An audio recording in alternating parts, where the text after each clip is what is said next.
তাহলে দাঁড়িয়ে বলি সমাতলে বসে শোনেন জ্ঞানী দলে গান্ধারী সমাজতলে প্রশ্ন করেছে দান, তুমি কৃষ্ণ ভগবান, তুমি স্বয়ং নারায়ণ, আমরা জানি লক্ষণ, বলো দেখি সমাধানে একটু জানতে চাই তোমার গোচর। যদি সম্পর্কে ধরি তোমারে, তুমি কিন্তু আমার পুত্র হও, আমি তোমার মাওই হই, মনের কথা খুলে কইছি। তাহলে সম্পর্কের জায়গা আমরা কেউ কুমা নই, সমানই হই। তাহলে দুঃখের কথা এই জায়গায়, যদি আত্মীয় স্বজন থাকে, দাঁড়িয়ে মনে সভা থাকে, আত্মীয় যদি পরে বিপাকে আর এক আত্মীয় বলে তাদের ডেকে কথা নিবি, মানুষের দুর্দিন থাকে না, একসময় কেটে যাবে, অন্তত ঈশ্বরের প্রতি ভরসা রাখি চুপ করে থাকবি, তাহলে সান্ত্বনা দেয়, তাই তো নাকি? তোমাকে তাই করে তো নাকি? না সে বাদে যে কান্তি থাক এই কয়, আসে সান্ত্বনা দেয় যে দেখ এইভাবে কাঁদিস, যারা চলে গেছে তারা তো যাবে, জগতে কেউ থাকে না। যদি কারো সন্তানও মরে, অনেক মা এসে বলতে পারে কাঁদিস লাগে, একদিন তোরও জাতি হবে, সেই কথা কষে কেন সাকা। হ্যাঁ, তাহলে কত প্রবদ বাক্য শোনায়। তাহলে তুমি আমার আত্মীয় হও, মনের কথা খুলে কর। আমার 100 পুত্র মরিল রণে, দাঁড়িয়ে বলি সবার সঙ্গে ধারে, তাতে দুঃখ নাই, কিন্তু তুমি আমার আত্মীয় হয়ে আমার কাছে একটা প্রবদ বাক্য কি শোনাইলে, আরো পিছনে এসে কুটিল হাসি দিবে। যদি একটা প্রবদ বাক্য দিতে, আমার সান্ত্বনা দিতে, তাও মনে আমি আনন্দ পেতাম শিখতে, সে কথা তোমার নাই। দাঁড়িয়ে বলি সবার ঠাই 100 পুত্র মারা গেছে, কি বলবো তোমার কাছে, অনন্ত জ্বালা বুকের মাঝে, আর পিছন থেকে তুমি কুটিল হাসি দিলে কৃষ্ণ বাসন আছে, আমার দুঃখে আগুন আরো জ্বালাই দিলে কেন জানবার বিষয়। আমার ব্যথাটা তো কমাতে পারতে, দুটো প্রবল বাক্য শোনাইতে, তাহলে প্রবল বাক্য না শোনাইয়া দুঃখের আগুন দিলে জ্বালাইয়া অট্ট হাসি দিলে কেন জানিবার বিষয়। বলো দেখি আমার ধরে হে কৃষ্ণ মত বলে কুটিল হাসি দিলে কেন মনে, এই যে তোমার তবে প্রাথমিক জানবার বিষয়। তাই কইছে তো নাকি? অন্তরে করেন ধারণা এই হাসি আমি দিই নাই, ও আমার মা ওই তো বোঝে না, ছেলে মরে গেছে, তার তোর মাথা ঠিক না। আমার মুখখানা হাসি বদল, হাসি মাখা বদল, বসে শোনেন জ্ঞানী জন, আমার দিক তাকালে আমার অনন্ত দুঃখেও হাসি আসে না, আর আমার এই অনন্ত সুখেও আমি হাসি না, অনন্ত দুঃখেও আমি কাঁদি না, আমি যেমন তেমন, আমার মুখ যেমন তেমন, আমার হাসি মাখা বদন, আমি কৃষ্ণ জনার্দন। তাহলে হাসি মাখা বদন দেখে দাঁড়িয়ে বলি সভা পাকে গান্ধারী ব্যথা পেয়েছে বুকে, মূলত আমি তোমাকে হাসি দিই না, হাসি মাখা বুকে দেখে ব্যথা তুমি পেয়েছো বুকে, চিন্তা করে দেখে একবার চিন্তা করো, তাই আমি কোনোদিন কোথাও হেসেছি না কোথাও কেঁদেছি, আমার মুখ যেমন তেমন, আমি অনন্ত দুঃখেও কাঁদি না, অনন্ত সুখেও হাসি না, আমি যেমন আমি তেমন কৃষ্ণ ভগবান। দাঁড়িয়ে বলি সভা তলে বসে শোনেন জ্ঞানী তবে, আমি প্রবাদ বাক্য তোমাকে শোনাই, কিন্তু তুমি তো তা শোনো নাই। দাঁড়িয়ে বলি সবার ঠাই, নিজের কর্ম ফলে ছেলে গেছে তোমার মনে, এখন নিচে কাঁদবো কেন পাও দেখি আমায়। আমি তো তোমার অনেকবার ইশারা দিয়েছি, তুমি তো বোঝো না। একটা কথা শোনো, তোমার ঘটনাটা হয়েছে কাকতালীয় বিষয়, তাল গাছে তাল ফেটে গেছে, কি বলবো আপনাদের কাছে, একটা কাক এসে ওই পাকা তালের পরে পড়েছে, সরাট করে তালটা পড়ে গেছে। এই তালটা যখন পড়ে গেল, কাক মনে মনে ভাবলো সারা গায়ে কত জোরে তালের মোটাতে তাল ফসাই দিয়েছে। আসলে মূলত কি ওই কাকের জোরে পড়েছিল? কাকে কিন্তু কাকের জোরে পড়ে না, তাল পেকে গেছে, ওর পড়ার সময় হয়েছে, ওই মুহূর্তে কাক পড়েছে। কাক মনে মনে ভাবছে সারা গায়ে কি জোর হয়েছে, আসলে কিন্তু কাকের জোর না, তাল খালি খালি পড়েছে।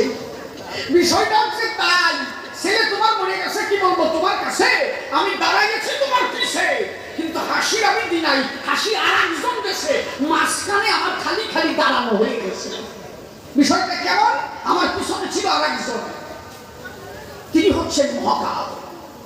বসে শোনেন জ্ঞানী বল, গান্ধারী তুমি হও সামাল, কালের কাল মহাকাল, তার কেউ ফাঁকি দিতে পারে না, অন্তরে কোনো ধারণা। এই জন্য সময় কাউকে কোনো ক্ষমা করে না। সময় হচ্ছে 3 প্রকার, বসে শোনেন না। Present tense, past tense, future tense হয়।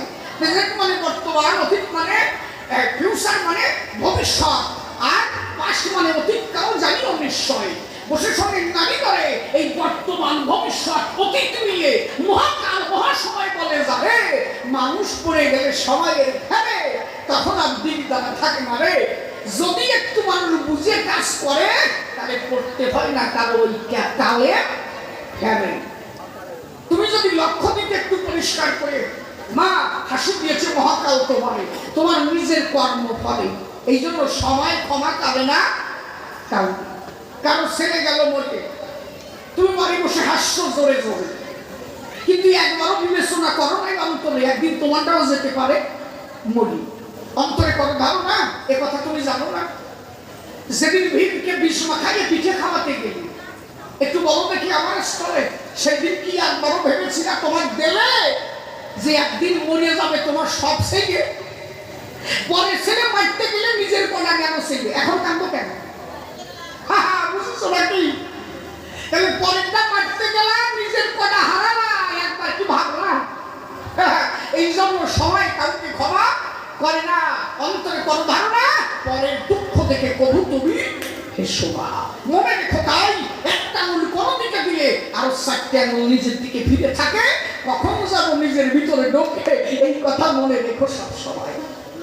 তাদের মনে সমাজস্থান বসে সময় গেলাম, এই জন্য মহাকাল হাসি দিয়েছিল তখন। সময় কাউকে ক্ষমা করে না। কি বলবো, তোমার ঠাই মহাকাল অভিশাপ করেছিল তোমারে। এইবার যদি বলি তোমার ব্যাখ্যা করে সময় মানবো না তোমার কি? যেদিন তোমার 100 পুত্র ছিল উদয়, মাতৃত্বের মহিমা তুমি দিতে জানো না। একটা মায়ের যদি সন্তান হয় বলেন দেখি আমার ঠাই, ওই মা যেভাবে চলে ফেরে তাতে মানুষ বুঝতে পারে ওই মায়ের ভিতরে ঈশ্বরীয় সত্তা এসেছে এবং তাকে মা যত্ন সহকারে রেখেছে ধরে। 10 মাস 10 দিন ধরে মা কত যত্ন করে। শাশুড়ি মা বলে বৌমার ধরে হাত পাড়া জোরে জোরে, আপেল খাপা সুপ সুপ করি যাতে আস্তে আস্তে দাদু ভাই বাড়ে নাকি? আপেল আমার অনেক দায় ভরে সুপ সুপ করে খাই ঘরে, দিনে দিনে সন্তানটা বাড়ে। কি সুন্দর পরিস্ফুটিত একটা সন্তান আসে ঘরে, কি আনন্দ সবার অন্তরে। এখন বৌমার ছেলে এলো, একটা হাতুড় দিয়ে গুতনি আরম্ভ করলো। এই কাজটাকে কি করো? হ্যাঁ, ওই সন্তানটা কার জন্য? ঈশ্বরের সৃষ্টি আছে তোমার দেহ বলে, তুমি রাখো তাদের যত্ন করে। যখন সন্তান আসে মানব দেহ করে, প্রত্যেকটা পায়ের উচিত প্রত্যেক দিন কৃষ্ণ গুণাগুণ করা, হরিনাম করা, চলাচল। কেন? তুমি যেমন হবা, যে স্বভাব তোমার হবে, ওই সন্তানটা ভিতর থেকে সেই কথাই তোমার কাছ থেকে নেবে। ও একদিন হরি ভক্ত, কৃষ্ণ ভক্ত হবে।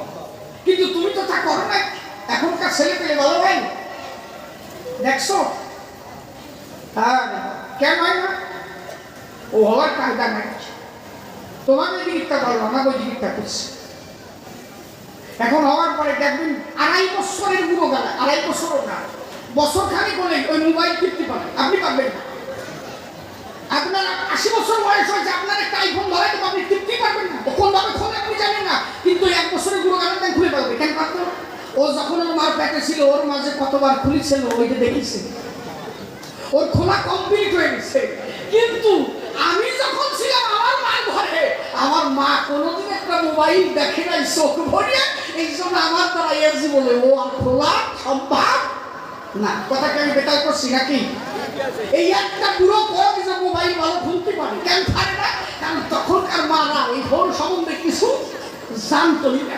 আর এখন যদি ছেলে মেয়ে হয়, দেখবা দিন মনে ফোন দেখতে থাকে, ভিতরে ডাউন দেখে, ওই তো হুটে করে মারে পায়, মা মোবাইল গেল কোন জায়গায়। বুঝলিয়া? এই জন্য দাঁড়িয়ে বলি সংস্থান, মা তোমার কর্মফলের সন্তান হয়েছে পতন, আমার দোষ দাও কেন? কি কারণ? মনে রাখো কাজ যে কাজগুলো তুমি করেছো, একটা কাজ ঠিক করেছো, বলো দেখি আমায়। এনেছিল সন্তান চুরি করে, আবার মানিয়ে যেভাবে সন্তান পূর্ণ হত্যা করেছিল তুমি চরাচরে, শুধু বেঁচে ছিল আশীর্বাদের জন্য। অন্তরে কর দাও না, এ কথা তো তুমি জানো, তোমার একটু না বললে তবু হবে না। তোমার সন্তান যখন গর্ভে এলো, প্রসব যখন নাহি হলো, তোমার ভাই সকলকে তুমি বলেছিলে তাই। এই কি কুন্তির যদি ছেলে মেয়ে হয় না সিংহাসন তারা পাইয়ে যায়, তাহলে আমার কটা যাবে কোন জায়গায়? শকুনি বলে তাই, তোর কটা তো বয়স কম হয় নাই, তোর কটা বার হয় না। গান্ধারী বলে তাই, বহুদিন হয়ে গেল, কেন যে আসে না তা তো আমি জানি না। বলে তাহলে ভাই কি করা যায়? বলে একটা কাজ কর, ওই লোহার মুখ গড় ধর, মানে লোহার মুখ গড়, বোঝো তো, লোহার দণ্ড, বলে ওই ধর। ও কয় শালা ভিতরে বসে ভালো খাচ্ছে আর খাতি দিস না, ওই লোহার মুখ গড় ধরে গুতো এবার কর। কি ধরনের মেয়ে ছেলেকে আর পাইছো? দত্ত মিলিয়ে জন্য এই ছেলে নাই, মুকুরই চিনবা না, আর ওই মুকুর দিয়ে গুতোইয়ে গুতোইয়ে করে বের করা, গর্ভ গুতাইয়ে বের করা। এর মানে কি? একটা গর্ভকে করা অপমান, স্বয়ং সৃষ্টিকে করা অপমান। স্বয়ং ভগবান তার সৃষ্টিকে করো তুমি অপমান। তাই সেদিন তুমি লোহার মুখ ধরে তার অপমান করলে, আমি বলি সভা করে, তখন মহাকাল এসে অভিশাপ করেছিল তোমার দান। যে সৃষ্টির তলে জগৎ চলে সংসারে, নারী পুরুষ দুটো সৃষ্টি করেছে ভগবান, আর সেই সৃষ্টিকে তুই করলি অপমান।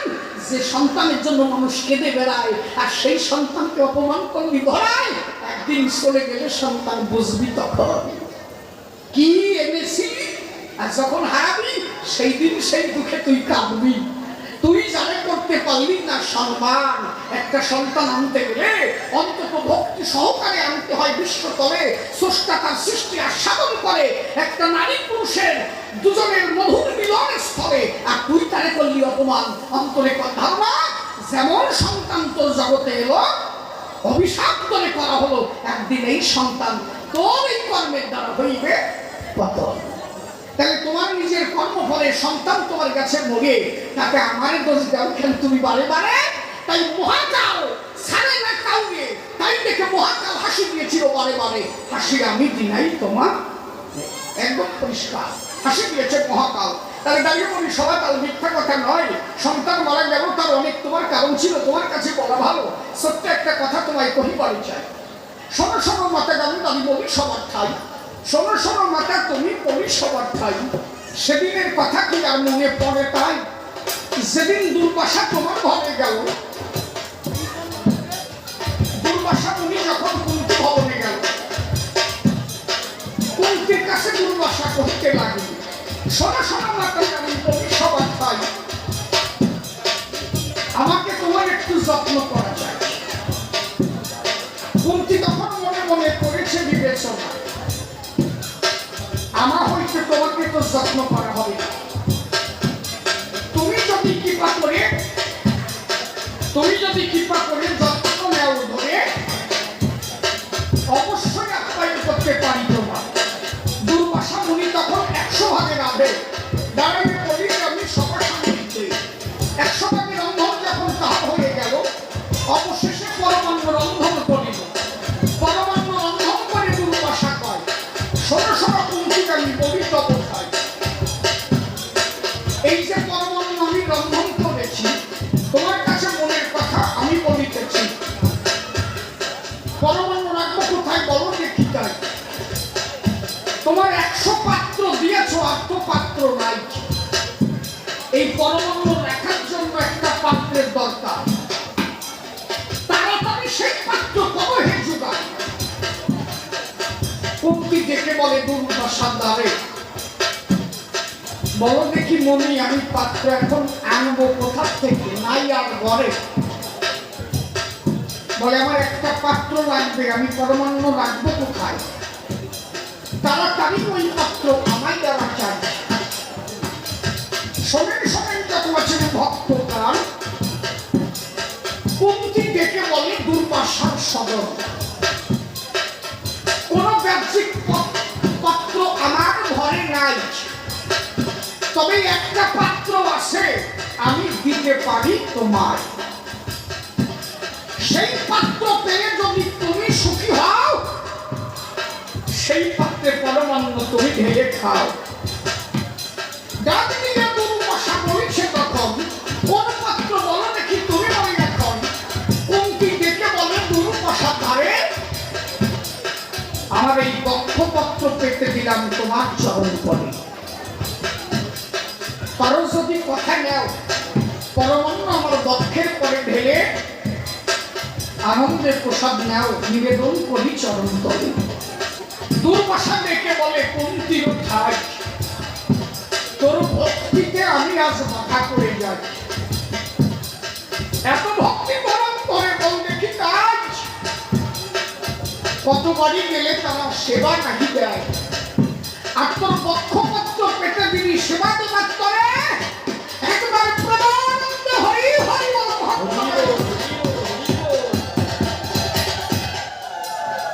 ডাক দিয়ে তখন দেখো দাঁড়িয়ে তাই পায়।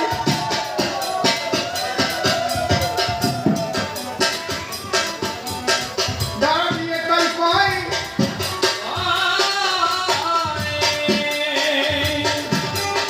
শোনো শোনো কুন্তি আমি বলি তোমারে তাই।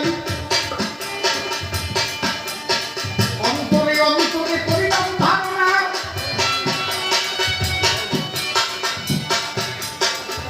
তোমার আশীর্বাদ দিয়ে যাব আমি কেনে শোনা। তুমি নদীতে স্নান করে আসো এবার ঘরে, আমি আশীর্বাদ করতে চাই তোমার গোচরে। ডাক দিয়ে দুর্বাসা বলে কুন্তির ঠাই,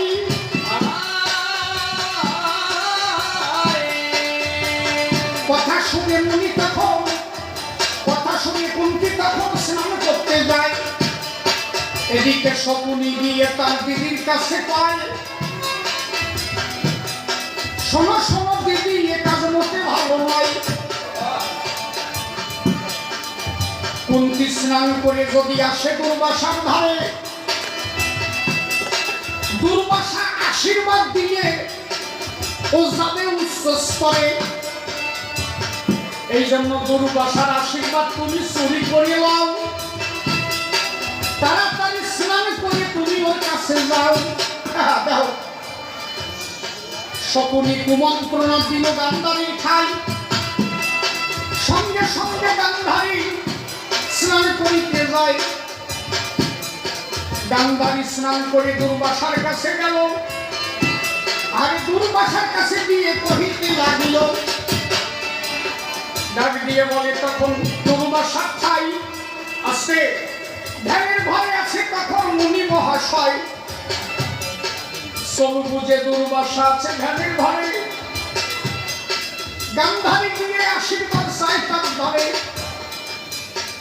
গান্ধারীর একটা জিনিস খুব ভালো ছিল, সেটা কি জানো? গান্ধারী সুর দখল করতে পারত, যে কোনো সুরে ডাক দিতে পারত।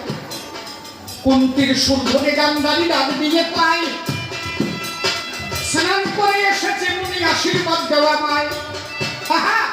মুনি তখন মাথায় হস্ত দিয়ে আশীর্বাদ করে দান, আরে তোমার গর্ভে জন্ম নিবে 100 সন্তান। দেখো বাড়ি পাই যাও। আশীর্বাদ হয়ে গেল শোনেন না দিনরে, এক এক করে দুর্বাসা আশীর্বাদ দিল তারে। চুরি করে আশীর্বাদ নিয়ে গান্ধারী চলে গেল। কথা বুঝো? স্নান করে কুন্তি দুর্বাসার কাছে গেল, ডাক দিয়ে বলে তখন দুর্বাসা ঠাই, শোনো শোনো শোনো মুনি আশীর্বাদ দাও আমায়, আজকে বাইরে যায়। ডাক দিয়ে দুর্বাসা বলে কুন্তির ভাবে আশীর্বাদ একবার দেওয়া যায় কি বারে বারে।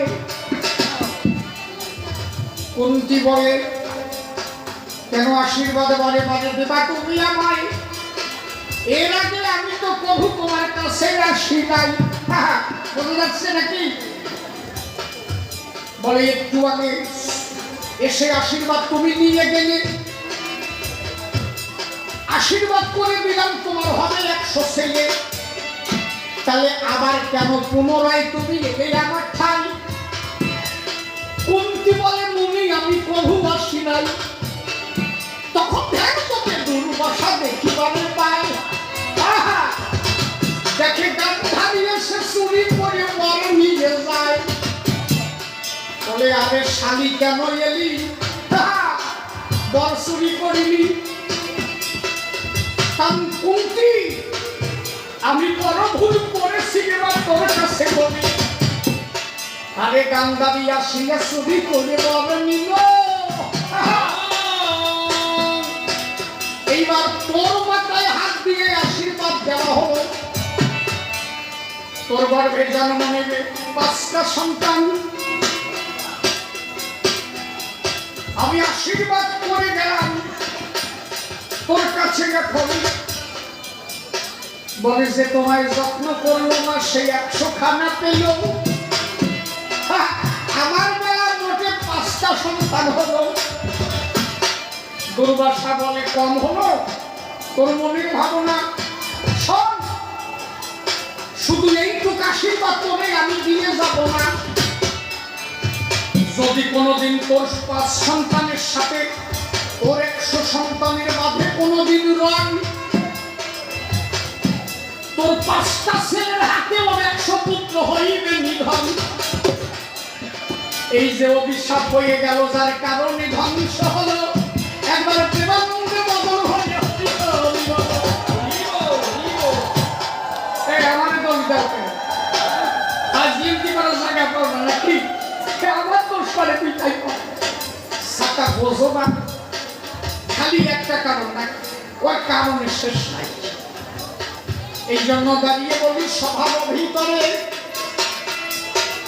আরো অনেক ঘটনা আছে বুঝাইয়া কাজ করি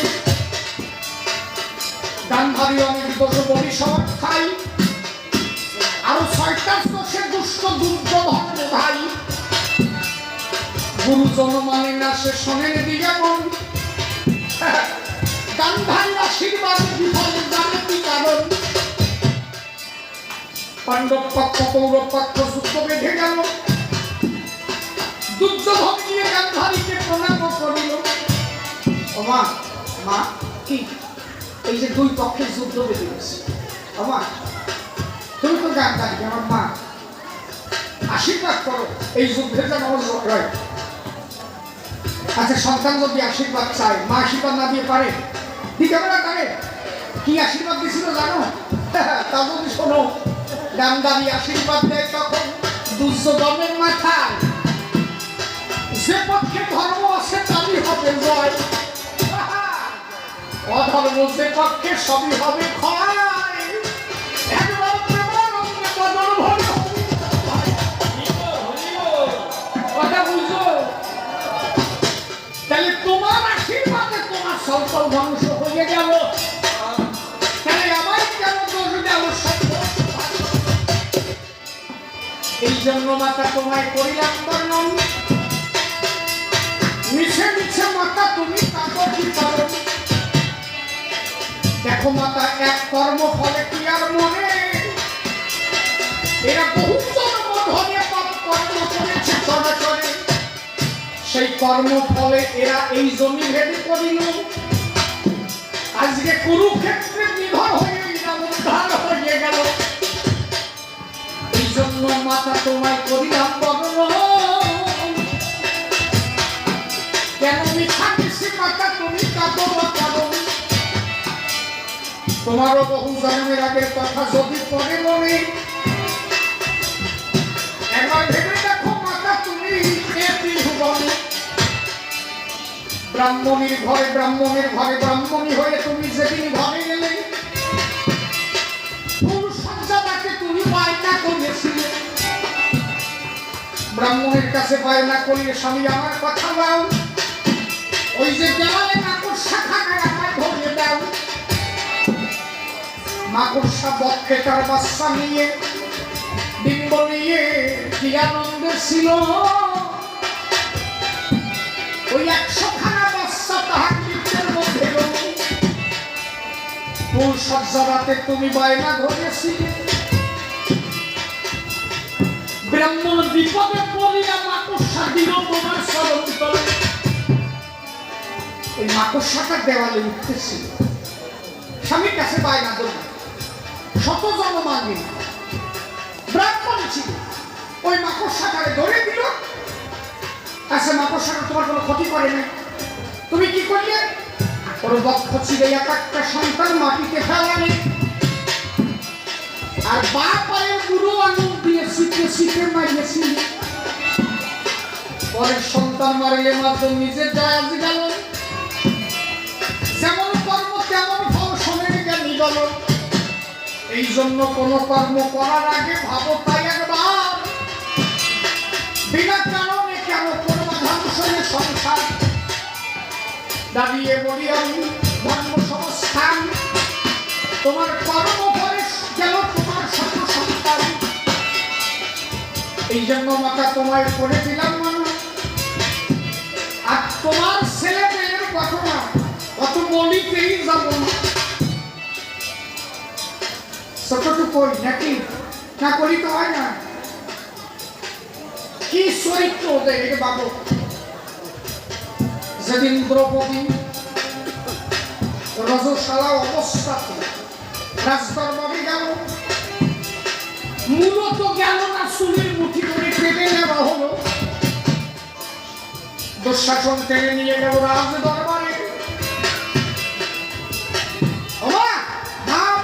করে কতবার চিৎকার করেছিল বলো দেখি মনে অগান্দারি তোমার দরজার সামনে গিয়ে কয়বার ধাক্কা মানে আমিও মেয়ে তুমিও মেয়ে মা দরজা খুলে নেও মনে ঘরে আমি যদি তোমার বৌমা তোমার মেয়ে হই তাহলে আমার যদি সতীত্ব যায় আমি তার কাছে কই লক্ষ্য আছে না দরজা ধাক্কা বারে বারে যখন এসে দিল তুমি দরজা কি খুলেছিলে বলো সভা করো সেদিন কয়বার তোমার বলেছিল মা বাবা দরজাটা খোল আমি তো তোর মেয়ের মতো তুমি ঘরে কি ডেক চালাচ্ছিলে নাকি অর্কেস্ট্রা চালাচ্ছিলে একটা মেয়ে কাপড় কণ্ঠে নিবেদন করেছে মা আমি একজন মেয়ে তোর ছেলে না রজস্বালা অবস্থায় আমার কাপড় ধরে টানে আমার সুমির মুখী ধরে টানে মা দরজা খুলে নে তোর মেয়ের সতীত্ব গেলে তোর সতীত্ব যায় না কই সেদিন তোর দরজা খোলো না দরজা আটকায় দিয়েছিলে আর আমার কি করেছিল দ্রৌপদীকে কি করেছিল চুলির মুঠি ধরে তখন রাজদরবারে নিল এইবার কাপড় ধরে যখন আমাদের বিবস্ত্র করতে গেল আমি সবাইকে ডেকে যখন কারো সন্ধান পেলাম না তখন কি করেছিল বলো হে গোবিন্দ তুমি বিনে আমার আর বান্ধব নাই তুমি কৃপা করে রক্ষা করো কৃষ্ণ সময় মানুষ যখন দেখে কেউ আর আসে না তখন আর দীনবন্ধু ছাড়া আর কেউ থাকে না দ্রৌপদী তখন বলছে দীনবন্ধু তুমি বিনে আর বান্ধব নাই রক্ষা করো তখন গোবিন্দ চিন্তা করে তুমি কি কিছু দিয়েছো কোনোদিন বলে দেখো কিছু না দিলে কিছু হয় না সে দিতে হবে সবার তাড়াতাড়ি বলে রেখে বার করো হ্যাঁ এত সোজা না কিছু না দিলে কিছু হয় কথা বল স্যার কাটা ঘুমাস কেন তখন গোবিন্দ চিন্তা করে দ্রৌপদী তুমি কি কিছু দিয়েছিলে বলে এখন চিন্তা করে দেখে একদিন কাপড় দান করেছিলে কাউরে সেটাকে এক বান্ধবীর সাথে নদীতে স্নান করতে গেল এক বস্ত্র সেই নারী যখন স্নান করতে ডুব দিল কথা শুনো এনার সাইডে বসে রয়েছ ও আচ্ছা ঠিক আছে চলিও তুমি বাজাবা না তাহলে ঘুমাইতে না এক বস্ত্রে ওই নারী যখন দিল সেখানে ডুব বড় কথাটা অন্তরে লেগেছিল ওই যে নদীর স্রোতে ওই নারীর কাপড় স্রোতে ভেসে গেল সঙ্গে সঙ্গে মেয়েটা বস্ত্রহীন হয়ে গেল দ্রৌপদীর বান্ধবী এখন ডাক দিয়ে বলে তখন দ্রৌপদীর আমার এখন বাড়ি যাওয়ার মোটে তাই দেখাই আমার চোখের কানে কাপড় গেছে বল দেখি মরে বান্ধবী একটা কাপড় কি তুই দিতে পারিস মরে দ্রৌপদী তখন নিজের কাপড়ের অর্ধেক ছিঁড়ে কথা বুঝো? অর্ধেক কাপড় ছিঁড়ে তখন বান্ধবীকে দেয়, তুই অর্ধেক পর আমি অর্ধেক পরিশ্রম ঘরে যাই।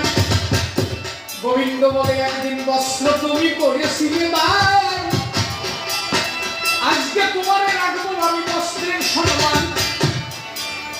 দুঃশাসন যত কাপড় ধরে টান দেয়, কাপড়ের পাহাড় দিকে দিতে হয়ে যায়, কিন্তু দ্রৌপদীর বস্ত্র খোলে না তখন। যার সহায় আছে সম্মুখে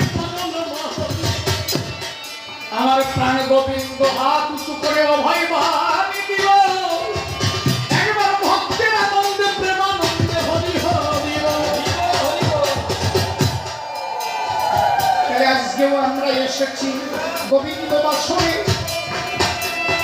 সবাই যদি কিছু কিছু দান করি গোবিন্দের স্মরণ করি, নাকি কিছু দিলে কিছু পাবা মনে রেখো তাই। সে যা করো দিয়ে যাও সভাতে আমায় না।